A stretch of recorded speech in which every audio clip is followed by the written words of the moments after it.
Hey, we are live. We are live. What's going on? Do the mic check. Do a mic check. Is the stream good? The levels is good. The levels is good. Let's make sure we up and ready, and let's get people out here. Let's get the chat flowing. We're gonna hit these topics because kickoff's about an hour. It's crazy living out here in Europe, and the football game starts at 12:30 at night. That's crazy. So we'll fill up the room real quick as you guys start flowing in the room. Appreciate it. Thank you so much for showing up. If you don't mind hitting the like button and passing this along on your favorite social media. I want to cover some topics. I don't want to take too long. I want to get straight to the point, and not lollygag or just linger around too much when it comes to this. Let me take this off real quick. But want to get to the point and stuff like that. Thank you so much. I'm let the chat flow a little bit and let the give it time to get everybody, the crew together. What's up today? Hunter, what's up? Veja, Penguin was good flipping. Yo, Lincoln was good. Plus Ultra, what's going on? Thank you so much for showing up. But for the sake of brevity, I'm gonna just kick it off. Normally I would wait around, chit chat a little bit, but I'm time constrained right now. I'll keep looking at my time. It's 11:28. Kickoffs at 12:30, so it's about an hour. So I figured maybe 30 minutes in a podcast. I know many of you in the States are getting ready. You got your cookout, you're doing your thing, and we're getting ready for this. And it's going to be a good time, whatever. But I do want to hit up these topics, and I didn't want to wait till tomorrow or whatever. I want to hit the topics as soon as we can. So we'll just start off with right away with the first one. Remote play on Switch. Apparently, Sony was sending out a survey talking about or asking where consumers would like to see remote play go. And one of those answers or choices was the Switch. Now, for those that don't know, remote play is an application that you download on your device. I think it's currently available on iOS devices, your iPhones. It's on PC and it's on Mac. I think it's those devices. And then it's also on Android, but specifically for the Sony Xperia phones. I don't think it's available on other Android devices like your Samsung Galaxies or whatever. Pretty weird. I think they're trying to use that as a selling point for the Xperia, but doesn't make sense. But anyway, what this app does, it lets you remote in to your PlayStation console. That means the console that you own, you can remote in from this device and play the games. For example, if you have your iPad, right? You open up the app, you log into your PSN account. And, obviously, when you first do this, you have to do some little coordination, do some stuff to make sure your console and all that set up. But once everything is all set up based on the instructions you have to follow, now you could be anywhere in the world that has an internet connection. Razio said it's on other Android devices. So good. It's good to see that they opened it up to other Android devices. But, you log onto this app. You log onto your PSN account, and now you have access to your PlayStation. Now, one thing a lot of people don't know, you cannot be part of share play, or you know what I'm saying? You cannot, not share play, but you can't, oh my God, the word is slipping from me. My God, game share. There you go. You can't be game share with somebody. If for those of you familiar with game share on the PlayStation, you pretty much have somebody log on somebody's console, right? Like, for example, me and my brother-in-law, right? We game share, right? So his console that he has that as my main console, right? Authorized console. And my console that I have here is like his console. So it's like I have his console and he has mine, right? So that's how we do it, right? So really, I have access through my games through, PlayStation ID. He has access to his game through PlayStation ID. But natively to the console, he has access to my games, and I have access to this game. So, for example, if the internet went out, because this is not my console, if the internet goes out, I only have access to his games and not mine, all right? But anyway, in order for this work, you have to make your console the authorized console.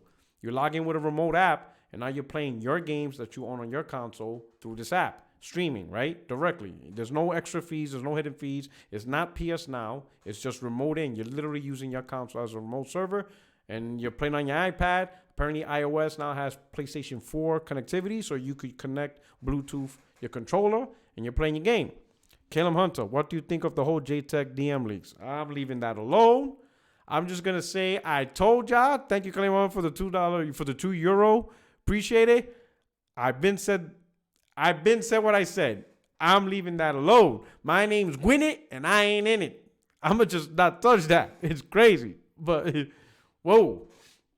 But anyway, so you remote in and you play the games, right? And that's what it is. It's not PS Now. It's you directly remoting into your PlayStation. So I think this would be a great idea, right? Because this could make I think everybody could come out and grow to this. For example, if you got a Switch owner, right? And that's the only platform they own, and you advertise remote play, you can remote play PlayStation games. And they could be like, you know what? They're interested in that because now they could take PlayStation games on the go and play with their Switch, right? But in order to still do that, they have to go out and buy a PlayStation, and they have to buy the games on PlayStation. So a Switch owner who probably never even bothered with an Xbox or PlayStation or even PC because they still want great games, but they primarily want it on the go. They don't want to be tethered to their house. Well, now with this remote play option, they can buy that PlayStation console, they can buy the PlayStation games, right? But they don't have to play it at home. They don't have to actually play the console. They remote into the console with their Switch. Even at home, you can do local remote, offline remote, and play at home.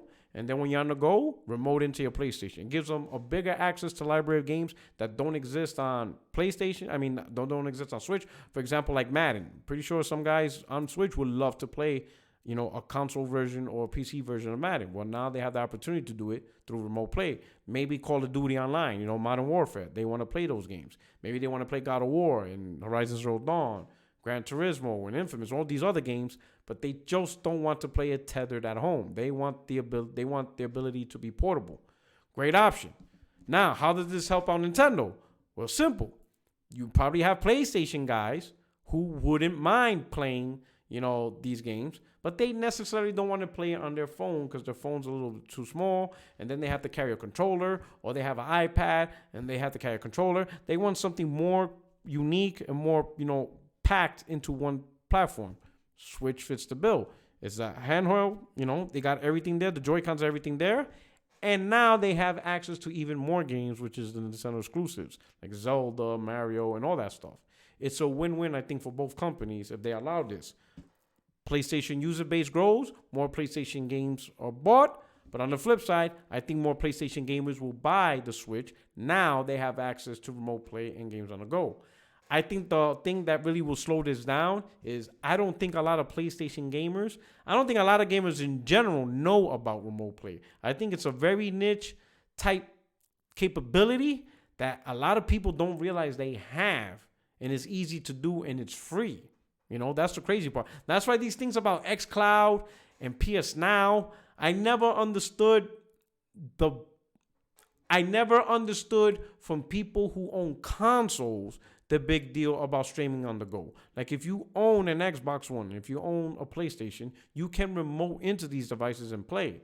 Primarily, I know definitely with the PlayStation 4. So when I hear a PlayStation 4 gamer talking about streaming, unless they're concerned about PS3 games, you can do that for free with remote play. You know what I'm saying? And it's with a bigger library of games because there's a lot of games that's not on PS Now. Like you ain't getting, like God of War is gone, right?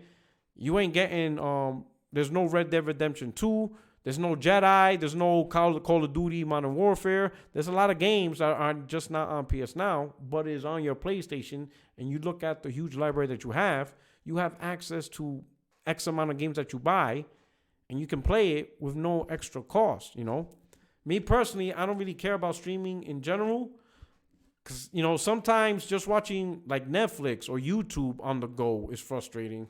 Because depending as you walk or you're on the train or on the bus or something, as you driving, connectivity is not as strong, so you get stuttering.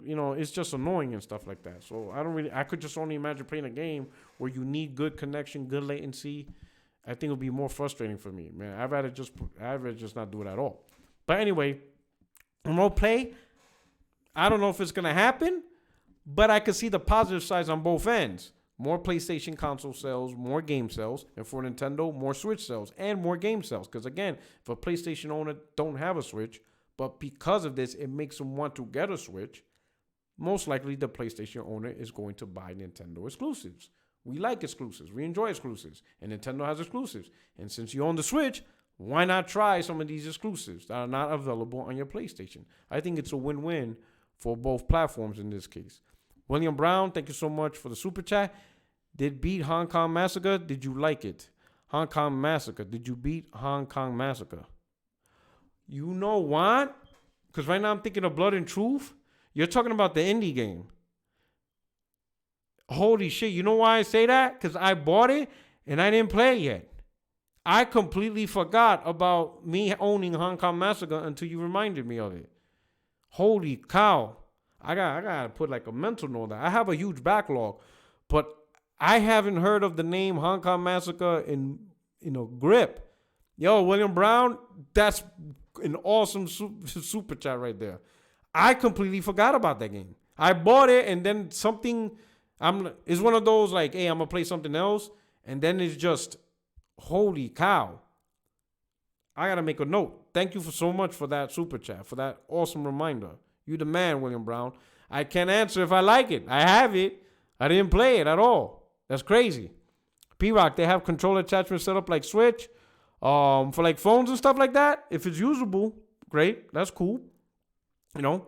But I think overall, I think it's a win-win for both companies. Mainly because of that. Damn, William Brown, you got me all messed up with Hong Kong Massacre. Oh, my God. Like right now, yesterday I started playing Blood and Truth on the VR. I went back on my VR grind, and I'm loving, that game is dope. You know what I'm saying? It's crazy dope. And then after that, after Blood and Truth, you know what? After Blood and Truth, I'm going to go play Hong Kong Massacre. Just because you said that, William Brown, all right? I'm going to make sure after I'm done with Blood and Truth, I go back and I will play Hong Kong Massacre.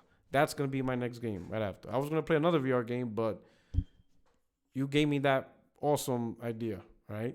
But after that, I got to play Astro Bot. I'm going to go on my little VR grind for a little bit, for like the next couple of weeks, other than Hong Kong Massacre. I got to play that. So with that said, I think remote play is a win-win. Next thing I want to talk about is this leaker or whatever. Everything's coming from, what's that crappy ass site that starts with an R? Reset Era and whatever. Well, anyway, apparently Reset Era, somebody posted Reset Era, some hidden developer, right? Talking about that they have what they have is the current dev kits of these platforms, and so far PlayStation 5 is performing better, and that later on they're assuming they don't have the final dev kits, that there's going to be another final dev kit, right? And he'll give an update on that. I mean, it's been a couple of months. It's been months, and we keep hearing about leaks, performance, 9.2 T-flops, 12 T-flops, and all this stuff. The one thing I have to say about all this nonsense is I don't understand. You know, shout out my man Big Cloud came in. What's up, man? What's going on? Shout out to you, man. Thank you for joining the chat. The one thing I don't understand about this is, how are people having arguments between these platforms using leaks that haven't been proven? I don't understand trying to argue or debate with unverified information. It just doesn't make sense. Like, you're using something that's not true, but you want to make it that is true. My man said, check your DMs. You understand what I'm saying? I don't understand that logic. Like, if people are going to debate and talk about stuff, right? Yo, what's up, Sean? What's good?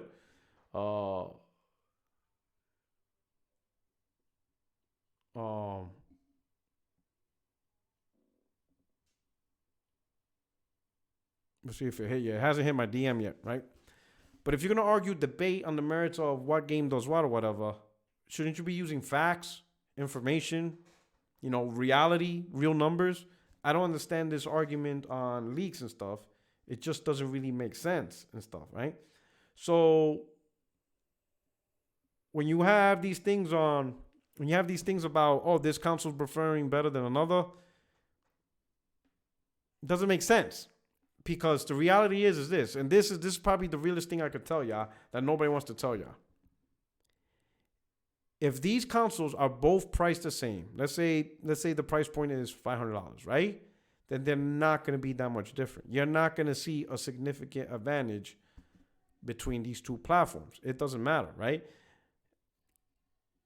Each one may have a pet peeve, for lack of a better phrase. Like, for example, Microsoft might put a little bit more focus on their GPU.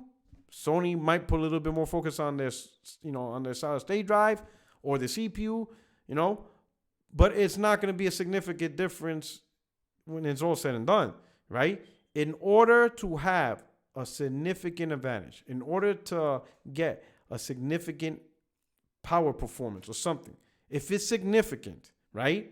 A significant power difference, and regardless of what area, whether it's CPU, GPU, solid state drive, whatever, it's going to have to cost more. You're not going to get a significant difference in performance at the same price. AMD is not going to sell their products at different prices, to the company. AMD is not going to be like, hey, we got this powerful GPU. For one company, it'll be a cheaper price, but it'll be more expensive for you. That's not how it goes for them. It's going to be the same price for both companies. Whatever AMD offers, it's available to both, and it's going to be sold to the same price, to the same manufacturing deal, right? One's not going to get advantage, right? The only argument behind this is how much is companies willing to take on a loss. That's really the big difference here. All right, my man showed a picture. Oh, it looks pretty cool. So he has his phone, and I guess these two attachments that you click on the phone, and it kind of looks like the Switch. In fact, it looks exactly like the Switch for the most part. So that's pretty cool. I see what he's talking about. It's about the size of a Switch, and he has these two little attachments that you put on the phone, and I guess they work on Bluetooth. All right, that's pretty cool. All right, that's pretty cool too. All right, that's a good option. That's good stuff. Right? But back to the performance, right? Unless one company is willing to take a bigger hit. And to explain, what do I mean by bigger hit? For example, you're going to have the manufacturing cost of what these consoles cost, right? Let's pretend Microsoft is willing to take a $300 per console hit. That means for every console they sold, they lose $300. And let's say Sony is only willing to lose $100 per console hit. That means for every console they sold, they lose $100. And let's say the price point is $500. That means Sony's manufacturing cost on the PlayStation 5 will only go up to $600. So the $600 window is the build of the PlayStation. They're willing to take a $100 loss, and they sell it for $500. That's the PlayStation 5. While Microsoft is willing to sell it also for $500, but they're willing to take a $300 loss. Therefore, the build is $800. Much better hardware, much more, better component. So if it's that scenario, then yes, you can see it. I don't think any company is going to be willing to take a $300, $200 loss. I think $100 is going to be the max, right? Because you think about it. The bigger the loss, the harder it is for you to get it back. Even through games and subscription services, it is a hard sell. Think about it. If you sell 1 million consoles, you just lost $300 million. That is a lot of money, especially if you sell it that fast. $300 million you lost already. You have to sell a lot of hardware, a lot of software, a lot of subscriptions, a lot of peripherals just to make up that $300 million, let alone to profit and go beyond that. You understand? So these companies are not going to go that deep into the hole per console. I could see maybe $100 wiggle room where they're willing to lose $100 per console. Because you think about it, if you lose $100 per console, then, a combination of one game, one controller, one game, one subscription, that will even Steven it out. A game is $60, a subscription is $60, that's $120. The $100 breaks even, $20 a little overhead. These controllers are like $65 now. So one game, one controller, that's over $100 right there. And then later on, the guy will buy another game. The gamer's going to buy another game. That's how we make it up. But $300, the guy, the gamer's going to have to buy like 4 or 5 games. And that's just to break even. That's a little bit too much for them, right? But overall, you could just count on one thing. They're going to be around the same price. There's not going to be a huge difference in price, right? maybe around $500, and you're not going to see a huge significant difference, right? Digital Foundry is probably going to be the only way to know the difference between these games, and they're going to nitpick little things. That's the only way you're going to know, right? So I'm going to just leave it at that. Ultimately, all this talk about leaks and leak wars, it just doesn't make sense to argue with information that hasn't been verified. This is the weirdest gen I have ever seen, because I didn't even see that during the 360 PS3 launch, whatever. I didn't see no weird stuff like that. I didn't even see no weird stuff like that with the PS4, Xbox One launch. I didn't see leak wars. This leak war thing took a life of its own, right? It's just weird. Okay? Next topic. I know it's not even on the agenda, but PlayStation 5 news or whatever. Like, some people are stressing out that Sony hasn't officially revealed their date of when they're going to talk about the PlayStation 5. And they're coming up with all types of X-Files, conspiracy theories about it. Oh, Sony got caught off guard. Oh, the PlayStation, they're ruined, or they're terrible. They're in a bad place. PlayStation 5 is going to suck. I don't understand how any of those points came about simply because Sony hasn't announced a reveal date. Again, let me reel everyone back to reality. I need to reel you back to reality. Regardless of when the reveal is, it's going to be before the console launch, right? The console launch is most likely November. Pre-orders probably won't be till at least August, right? So you're not going to get your hands or even put your money down on these consoles, right, until like August or so, right? So a reveal in February, March, April, May, or June is the same thing. Because regardless of when Sony talks about the PlayStation 5, it's before you're able to buy the product. Understand this. By the time you're able to put your money on the PlayStation 5, you're going to know exactly what you're going to get. You're going to know the specs. You're going to know what are the launch games. You're going to get all that info. You're not going to be able to buy the console and not know anything about it. It's not like November's going to come, the console's on the store shelf, but you still don't know the specs because there was no PlayStation 5 reveal. By the time you even pre-order the console, or you'll officially be able to pre-order the console, you're going to know what the console is. You're going to know the specs. You're going to know the games. You're going to know about the controller and its features. You're going to know about all that, right? So getting the review in February, March, April, May, June doesn't really matter, because it's going to be before you're able to make the conscious decision of when you're going to pay for that money. And that's pretty much all it really is. It doesn't really make sense to stress out about anything else.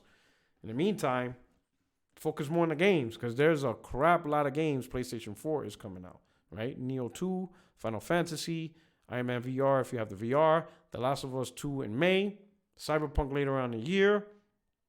I think I saw things about System Shock, possibility of Vampire the Masquerade. There's a lot of games going on. There is a ton of content and stuff going on, right? But don't stress out about the reveal. Right? It just doesn't make sense that some of you guys are really that stressful over it. You're going to know about the PlayStation 5 before you're able to buy it. And that's just all there to it. Final part is this backwards compatibility. A guy named Paris, he has this podcast. I think some of you, I don't know if many of you are familiar with him. I saw one podcast of his. He has with two other guys. It's on Spotify and it's on other places. But apparently he's going to talk with Hip Hop Gamer. I'm just looking through it. I'm trying to find. Here we go. So Paris, his name is Vicious696. He says, get ready. It's about to go down. The remastering engine for PlayStation 5, Hip Hop Gamer. So I guess Paris has Gamertag Radio. That's the name of the podcast, Gamertag Radio. He's probably going to have Hip Hop Gamer and Gamertag Radio. And I guess they're going to talk about remastering engine for PlayStation 5. I guess Hip Hop Gamer is going around saying that he has connections and that Sony's working on some type of remastering engine for, for the backwards compatible games to be played on PS5. I don't buy it. I don't, because the problem is PlayStation 4, I could see PlayStation 4 because it's, x86 architecture, right? As long as they unlock the frame rates of these games and stuff, it's like higher settings. It's like all you're doing is, improving the frame rates and higher settings on these games, right? But where I have trouble believing this is the PlayStation 3 skeptical, right? That's a better word. It's the PlayStation 3 2-in-1 because those are power PC architecture, and each console had its own specific CPU and GPU type, which were all different. It wasn't made to be compatible with what we're using now. So I don't know how this engine is going to be able to remaster a PS3 game. That's under a totally different architecture. I just don't know how it works. Now, granted, the guys working on this, they're MIT graduates and collegiate graduates, and they have masters, Mark Cerny, and some of these guys are geniuses and stuff like that. So that's all they do. They know about engineering and stuff like that. So, to say that I mentally can't figure it out is selling them short because they know way more about programming. Their level of mathematics and programming and science behind all this stuff is way beyond any of us know, right? But we pretty much know the very, very basics. And I think we all could agree on PS1, PS2, PS3 is on a totally different architecture. And whatever science fiction they're creating, they would have to create a system that navigates all that, right? There's one thing I will say. It's not true backwards compatibility, and it's because, let's say if you get a PlayStation 3 disc and you put in a PlayStation 5, the PlayStation 5 is not going to run the game off the PlayStation 3, right? Chances are there's a digital version, and the console will download the digital version, install it on your hard drive. So pretty much the PS3 disc, the PS2 disc, the PS1 disc is just a key. It's not actually, when you used to play it back in the days, you used to play the games off the disc. Not with this. It's just a key, and the console recognizes you have that key. But the game's running off the hard drive off a digital store, which leads me to believe if that's how they're going to figure it out, you're going to have a limited library of games, and they have to build that library. Really no different than what Xbox did, right, with their library. It's just they're just going to have to add games on a backwards compatibility list, right? I would imagine Sony might come out with a website, or what would be easier, do it internal to the PlayStation, and gamers are able to put and vote on or just recommend, hey, add this to the backwards compatibility. And then I guess licensing might be part of that, right? But this remastering engine, let's say if they are able to pull it off, that's a pretty big deal because you're talking about games breathing in new life, You're not just playing the same exact old game, right? You're taking the game to another level. So imagine games like, I know they're remastering Demon Souls, but imagine you taking a copy of Demon Souls PlayStation 3 and you put it in, and it's no longer 30 frames. And even then, it was like chugging, right? It's now locked at 60. I mean, think of games that hasn't been remastered on the PlayStation 4 that you would like to play on the PlayStation 5, right? PlayStation 3 games. Resistance, perfect game, right? Imagine Resistance with better graphics, better settings, and locked at 60 across the game, right? What other games we could think about? Twisted Metal is a good one. What other games that haven't been remastered back in the day? The Warriors on PlayStation 2. Imagine The Warriors, spruced up with better graphics, a PlayStation 2 game, and running at 60 frames.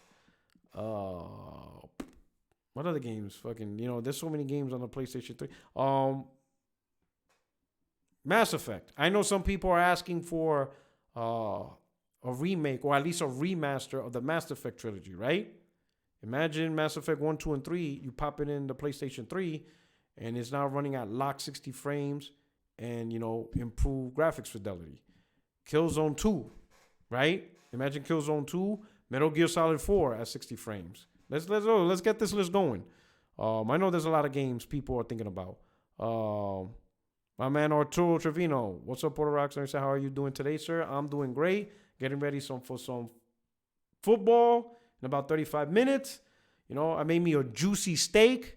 I made me a New York strip, and I made my wife a ribeye.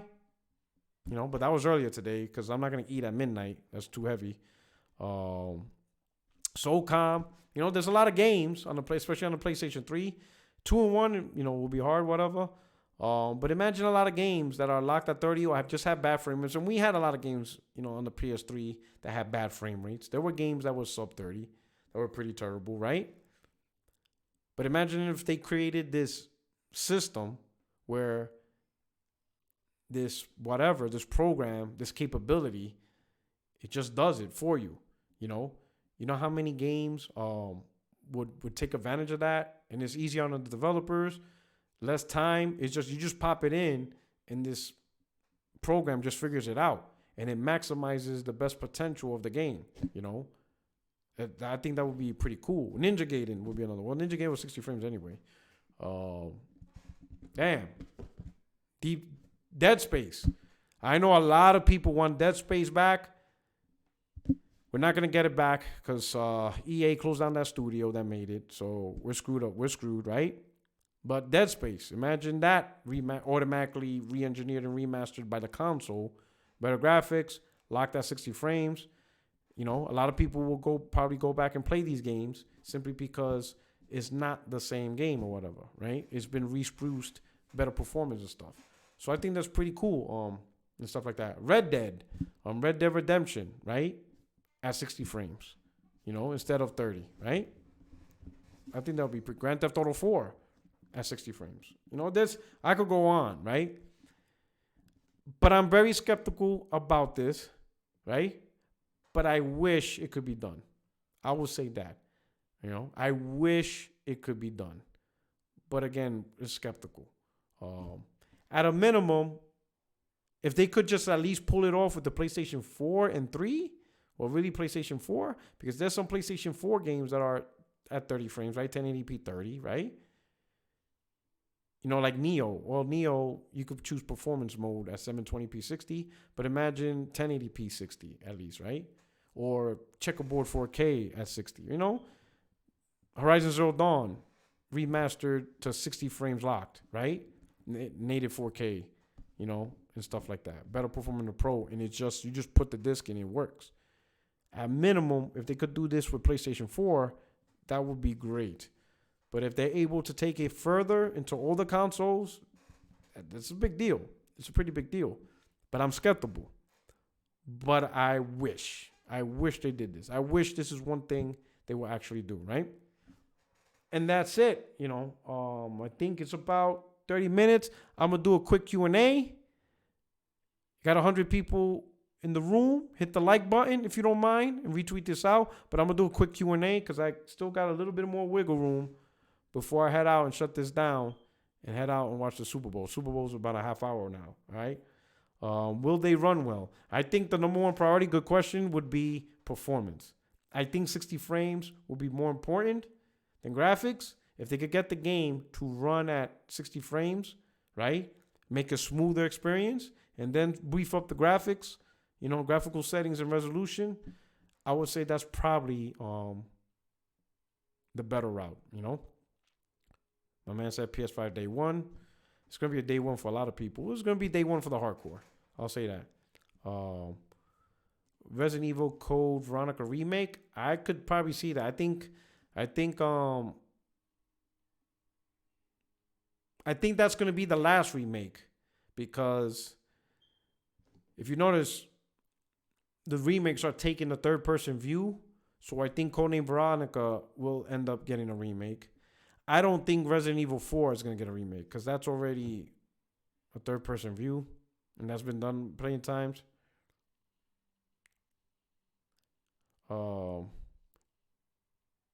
Thank you very much, Arturo. Appreciate it. You think David Jaffe will come back to make a Twisted Metal remastered?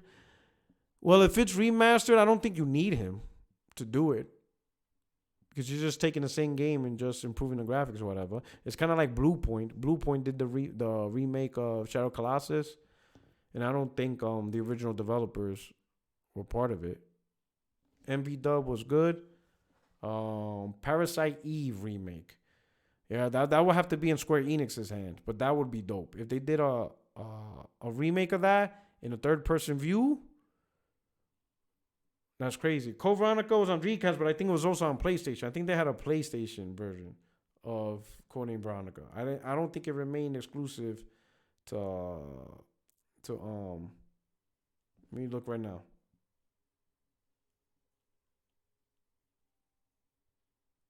Let me look right now. Code name. Type of one hand. Let me see. I'll tell you right now. I think it's on.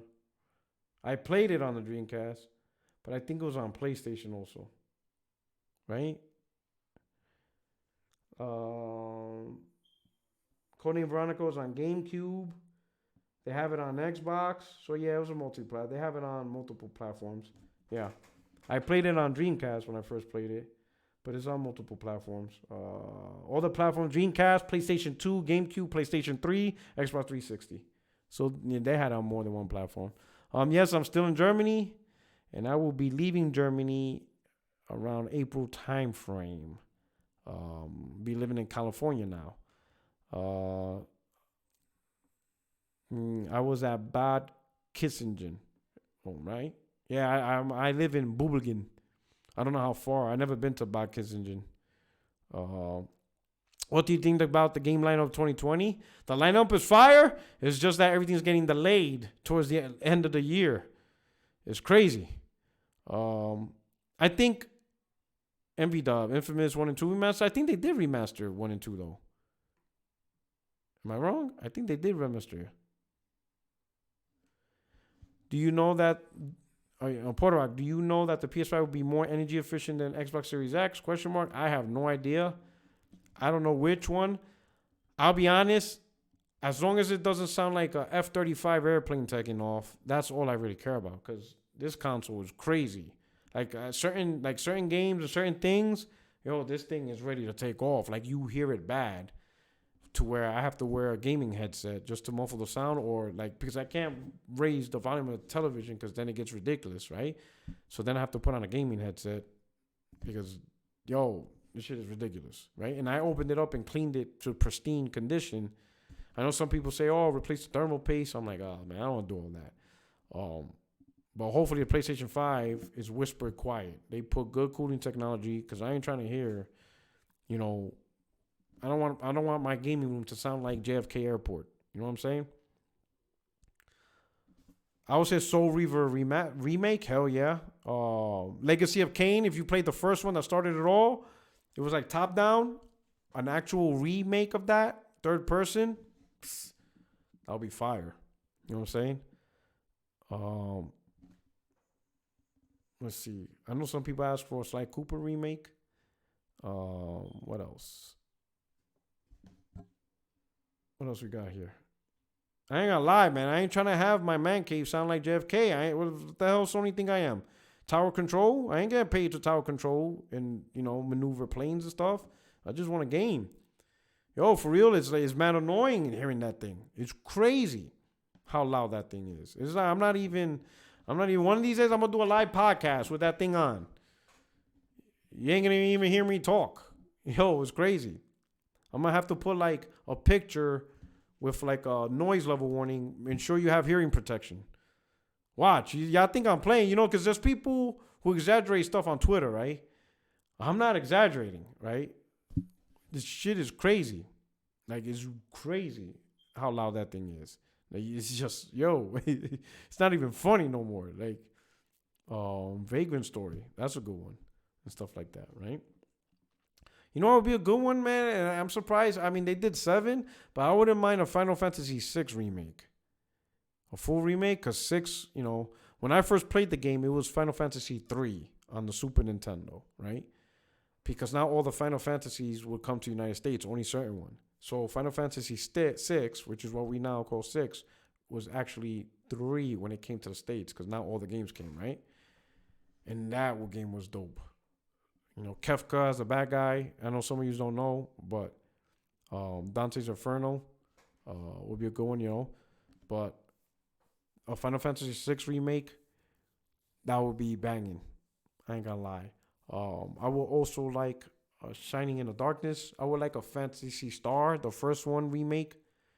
Sega would be dope to do. I know they have Phantasy Star Online, but a Phantasy Star, the first one that came out, I think it was on the Sega Master System. A Phantasy Star remake. That would be crazy. I mean, there's a lot of games. There's a lot of nostalgic games that if they did a full-blown remake with the technology and gameplay of today, a Golden Axe remake, an Altered Beast remake. You know, there's a lot of great concepts back then. You know, and at the time when they were released, they were fantastic games and fantastic, and they pushed gaming, you know, forward, you know, and they used the potential and the power of what they could back then. But imagine now a full remake of Altered Beast, a full remake of Golden Axe, a full remake of Shinobi. You know, take these old titles that at the time were great vision, the revolutionary, fantastic games, right? You know, a remake of Ninja Turtles of back in the days, right? You take these games that at the time, with the power that was available, 16-bit graphics, 8-bit graphics, 32-bit graphics, you know, but they were great examples of great games at the time. But now take them and remake them on the technology of today, you know. Phantasy Star, Altered Beast, Golden Axe. Even some Nintendo games like Double Dragon, Bad Dudes, you know, it will be crazy. Original ActRaiser, I remember that game. Castlevania, you know, try to take these classics and remake them where you have the spirit of the game, kind of like Resident Evil 2 Remake, but with just new graphics, gameplay, third-person view, just take it to a whole new level, right? There's a lot of games that I think that if they not remaster, but remade them with the capabilities of what we have today, they would be hits. They would be pure hits because they're classic games that were hits during their heyday, but now you take them today, and I think they'll be dope, you know? I think it'll be crazy. Rygar, good pick. Would be bananas. Imagine Rygar, but kind of like in a God of War style, like how God of War changes pace and stuff, right? Whew. There's some crazy ideas that I think, you know, these companies who own these titles, if they took a chance and did full remakes on these titles, right, they would be big hits. You know, I think, you know, there will be big hits. A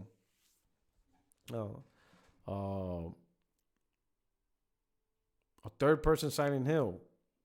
There's a lot of good stuff, right? But I think I'm gonna leave it at that because I think we're just extending the conversation just extend. But I appreciate it. Let me know what you think of the topics that I talked about. Hit up the comment section, and before you leave, hit the like button. And if you're new to the channel, don't forget to subscribe so you can stay tuned for more content and for more live podcasts and stuff like that and live shows. Right? This is your boy Porter Rock 77. Your only friend is you2 Streets. Thank you so much for rocking out with me, and I hope you enjoyed the Super Bowl Sunday. All right, you guys take care. Peace.